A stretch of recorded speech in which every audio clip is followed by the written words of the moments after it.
one of the theories that I saw on TikTok, which was kind of interesting, is that obviously there's been a lot of speculation on this Hayward character. Who is he? What is he? And one of the more interesting theories I saw is he's a douche. He is a douche. Who's another character who's a douche? Ultron. So people are theorizing that it's actually Ultron in human form. Saw it on TikTok. Our producer also may have had that theory as well. 3 episodes ago. How do they explain that Ultron survived the fall of Sokovia, and then more importantly, that last he scene? hid himself in a corner of the internet. So his whole thing was, being uploaded. And yeah, Vision is super powerful. Obviously, it can scrub through the internet. But if he hid himself in a corner and then, create this human body, and apparently Ultron showing up as a human has happened in a bunch of Avengers Assemble comics. So it's a great animated series. It would have been better if Hayward was played by James Spader.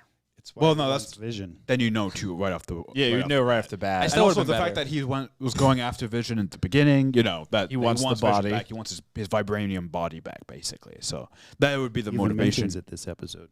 Say again. He says my body was built for Vision or for Ultron. Yeah, that was mentioned. Direct drop of Ultron and our boy Jarvis. And then the commercial also brings up a new antidepressant drug, which I'm going to look up after this and see if I can buy it, called Nexus. Now, Nexus is what's interesting. This isn't the first time we've heard of Nexus. You actually hear of Nexus in Age of Ultron.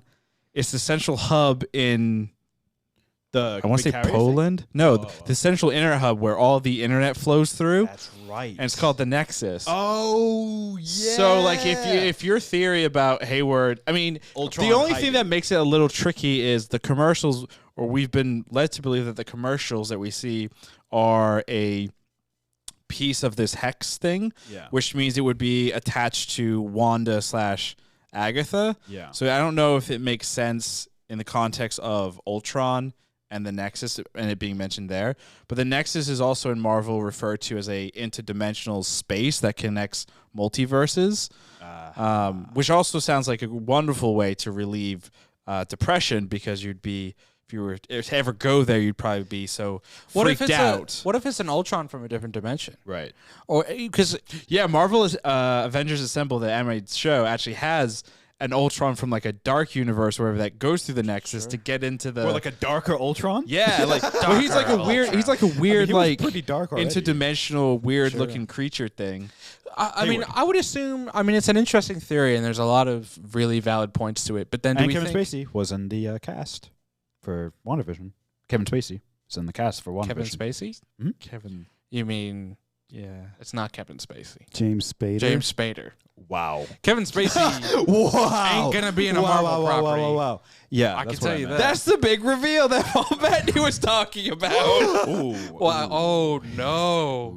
Oh no. Fuck but that I was guy. gonna say, do we think then Ultron is working with Agatha Harkness? Do we think that there's something that essentially, right? Because we know that Vision's body was in the hands of Sword, right? Mm-hmm. Which means if Ultron is Hayward, and Hayward knew that Wanda could bring back So then, Vision. did Ultron work with Agatha and be like, hey, I need you to manipulate Wanda, utilize your power so you can bring back Vision, basically fatten him up like a chicken, and then I can go in, slaughter him, and take my body. Is that what he needed? Because there must be a reason. Hayward is the greatest actor in the Marvel Cinematic Universe, because he's going through all the motions of trying to, blow up Wanda. There's clearly another plan in play, or some kind of action going to happen, because at the beginning of this episode, Hayward says to some rando, prepare for the attack or prepare for whatever. We're doing it today. We're doing it today. Yeah. So something's going to happen. Right. So it's possible. Or Or he's just a guy.